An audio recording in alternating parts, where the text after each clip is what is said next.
అందరికీ నమస్కారం. శ్రీదేవి నిర్మాతగా చిరంజీవితో ఒక సినిమా చేశారు. అది ఏ సినిమాయో ఎందుకు ఆగిపోయిందో ఈ రోజు మనం తెలుసుకుందాం. మెగాస్టార్ చిరంజీవి సినీ జీవితంలో ఎన్నో అద్భుతాల విషయాలు ఉన్నాయి. మాస్ ప్రేక్షకులు ఎగపడితే వసూలు ఎలా ఉంటాయో చూపించిన హీరో చిరంజీవి. చిరంజీవితో ఎంతో మంది హీరోయిన్లు, దర్శకులు పనిచేశారు. చిరంజీవి శ్రీదేవి కాంబినేషన్ లో అంటే ముందుగా ప్రతి ఒక్కరికి గుర్తుకొచ్చే సినిమా జగదేక వీరుడు, అతిలోక సుందరి. ఈ మూవీ కాకుండా మరికొన్ని చిత్రాల్లో శ్రీదేవి చిరంజీవి కలిసి నటించారు. అయితే చిరంజీవి శ్రీదేవి కాంబినేషన్ లో మొదలైన ఒక చిత్రం ప్రారంభ దశలోనే ఆగిపోయింది. ఆ చిత్రానికి చాలా ప్రత్యేకత ఉన్నాయి.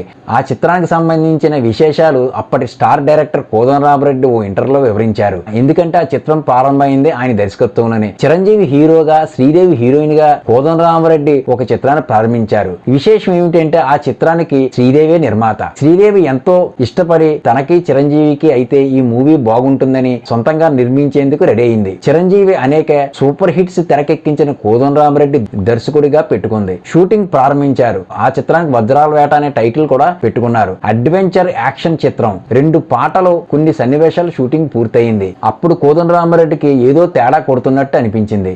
శ్రీదేవిని పిలిపించి, అమ్మ ఈ కథ నీకు చిరంజీవికి సెట్ అయ్యే కథ కాదు, మీ ఇద్దరు కాంబినేషన్లో నేను అనుకున్నట్టుగా సినిమా రావడం లేదని చెప్పారట. దీంతో శ్రీదేవి కొన్ని రోజులు బ్రేక్ తీసుకుందాం సార్ అని చెప్పిందట. అలా ఆగిపోయిన ఆ మూవీ తిరిగి ప్రారంభం కాలేదు. సినిమా ఆ తర్వాత ఆగిపోయిన సినిమాని చేయమని శ్రీదేవి ఎంతో బతిమాలింది. తెలుగులో సూపర్ హిట్ అయిన చిత్రాలని తన బాలీవుడ్ లో రీమేక్ చేయమని రిక్వెస్ట్ చేసింది. కనీసం 30 మంది నిర్మాతలను అడ్వాన్స్ ఇచ్చి నా దగ్గరకు పంపింది. కానీ శ్రీదేవితో సినిమా చేయడం వీలవ్వలేదు అని చెప్పుకొచ్చారు కోదండరామిరెడ్డి. కొత్తగా రిలీజ్ అయ్యే సినిమాలు, వెబ్ సిరీస్ ఏ రోజు రిలీజో ఆ రోజే రివ్యూలు పెడుతూ ఉంటాను. నేను ఫిలిం డిస్ట్రిబ్యూటర్ని కాబట్టి నాకు ఏ రోజు రిలీజ్ అయిన సినిమా ఆ రోజే 2 రాష్ట్రాల నుంచి కలెక్షన్స్, టాకు వస్తూ ఉంటాయి.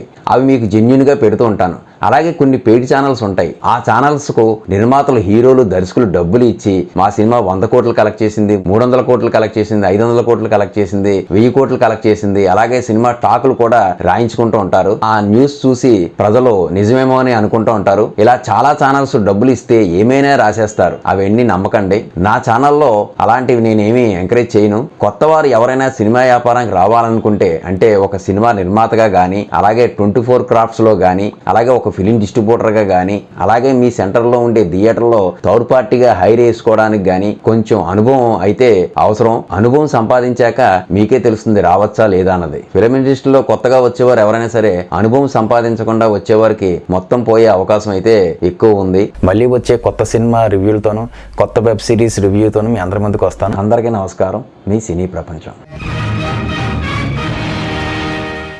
కొత్త సినిమాలు హిట్టా లేక ఫ్లాపా తెలుసుకోవడానికి మా ఛానల్ ని సబ్స్క్రైబ్ చేసుకోండి. సబ్స్క్రైబ్ సినీ ప్రపంచం యూట్యూబ్ ఛానల్.